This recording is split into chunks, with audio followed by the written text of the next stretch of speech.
នៅលើโลกនេះគ្មានអ្វីបានមកដោយស្រួលទេ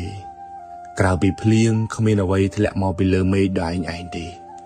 បើញើសយើងមិនស្រក់ដល់ដីគុំរំពឹងថាមានបានស្រាប់ឲ្យសោះអ្នកសាកមើលទៅជុំវិញខ្លួនឯងហើយសួរខ្លួនឯងបន្តិចមើលបើសិនជាយើងមិនប្រឹងតើយើងអាចទៅរំពឹងអ្នកណាបាន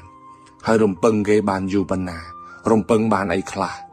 ទោះបីគេចិត្តល្អដូចព្រះប៉ុណ្ណាក៏ដោយគ្មានអ្នកណាមកចាំជួយយើងរហូតទេបើយើងមិនប្រឹងប្រែងឈរជំហរដោយខ្លួនឯងយើងប្រឹងប្រែងស្ទើរកន្លះជីវិតទៅហើយ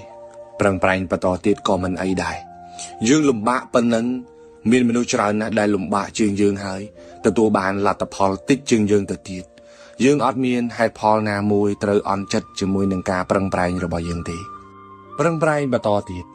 ក្រៅពីយើងគ្មានអ្នកណាអាចមកចូលរួមសម្រេចលទ្ធផលដ៏ធំនៅក្នុងជីវិតរបស់